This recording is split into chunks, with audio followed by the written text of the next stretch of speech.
Math के इस question को सिंप्लीफाई करना है। ये क्वेश्चन देखेंगे स्क्वायर रूट लगा है। अब किस तरह इस क्वेश्चन को सॉल्व करेंगे। क्वेश्चन 1 है और ये क्वेश्चन 2 है। दो क्वेश्चन को सॉल्व करना है। फर्स्ट क्वेश्चन नोट करते हैं। स्क्वायर रूट 72 लिखा है plus square root 800 minus square root 18 है। ठीक है, क्वेश्चन ये दिया गया है। अब किस तरह से इस क्वेश्चन को सॉल्व करेंगे। अगर आपको 72 को 72 को अगर फैक्टर में गुणनखंड के रूप में लिखना है तो आप कैसे लिख सकते हैं। लिख सकते हैं आप 36 इंटू 2 लिख सकते हैं। 36 इंटू 2 लिख सकते हैं प्लस अगर 800 को लिखना है तो 400 इंटू 2 कर सकते हैं। आप फैक्टराइज करके कर सकते हैं। डायरेक्ट हम बता रहे हैं, आप यहाँ पे फैक्टराइज करके सॉल्व कर सकते हैं। समझ में आ रही बात, क्लियर है। अगर -√18 को लिखना है, -√18 को लिखना है तो आप 9 इंटू 2 कर सकते हैं, 9 गुणे 2 कर सकते हैं। समझ में आ रहा है। इसके बाद नेक्स्ट स्टेप देखेंगे।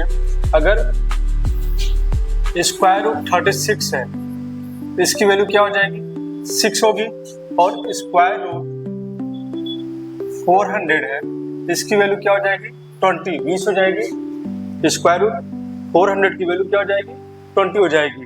और स्क्वायर रूट 9 की वैल्यू क्या हो जाएगी, 3 हो जाएगी। अब किस तरह से ये होता है, अगर इसको थोड़ा और समझा दें हम तो इसको लिख सकते हैं 6 का स्क्वायर लिख सकते हैं। और स्क्वायर रूट को आप लिख सकते हैं 1/2। अब ये इससे कट जाता है तो 6 आता है। इसका मतलब स्क्वायर रूट 36 की वैल्यू क्या हो जाएगी, 6 हो जाएगी। अब इसी को यहाँ पे रख देंगे। अगर देखेंगे यहाँ पे स्क्वायर रूट 36 की वैल्यू क्या हो जाएगी, 6 और यहाँ पे 2 लगा देंगे क्योंकि इसका पेयर नहीं मिल रहा है। ये स्क्वायर रूट किसी का परफेक्ट नहीं है। और यहाँ पे लिख देंगे 400 का 20 बाहर आ जाएगा और स्क्वायर रूट 2 हो जाएगा, माइनस का 3 और स्क्वायर रूट 2 हो जाएगा। ठीक है, यहाँ तक समझ में आ रहा है, क्लियर है। अब इन दोनों को जोड़ देंगे, 6 और 20 26 हो जाएगा। 26 को 3 में माइनस कर देंगे तो क्या आ जाएगा, 23√2। इसका रिक्वायर्ड आंसर होगा। इस तरह से इस क्वेश्चन को सॉल्व करेंगे। अगर नहीं समझ में आया तो बताइएगा, फिर से एक बार और बता देंगे। अब नेक्स्ट क्वेश्चन देखते हैं। Second number, question number 2। अगर क्वेश्चन नंबर 2 देखेंगे, आप लिखा है 3 square root 45 minus square root 125 plus square root 200 और माइनस स्क्वायर रूट 50 भी कह सकते हैं। बहुत ध्यान से देखिएगा। 3 इंटू में लिखना है, इसको क्या लिख सकते हैं मैं, इसको अगर लिखना हमको है तो 9 इंटू 5 लिख सकते हैं। बहुत आसान से समझिएगा। माइनस में स्क्वायर रूट, इसको लिख सकते हैं 25 इंटू 5 लिख सकते हैं प्लस 200, स्क्वायर रूट 200 को लिख सकते हैं हमें 100 इंटू 2 लिख सकते हैं, माइनस 50 को लिख सकते हैं 25 इंटू 2 लिख सकते हैं। ठीक है, 25 इंटू 2 लिख सकते हैं। समझ में आ रही है। अब बहुत ध्यान से देखिएगा कैसे हम स्क्वायर रूट से बाहर निकालेंगे। ये 3 हो जाएगा। यहाँ पे स्क्वायर रूट 9 की वैल्यू क्या होती है, 3 होती है, तो 3 लगा देंगे आप। और इसका पेयर नहीं मिलेगा, जोड़ा नहीं मिलेगा, तो ये स्क्वायर रूट में ही रह जाएगा। ठीक है, माइनस लगा देंगे।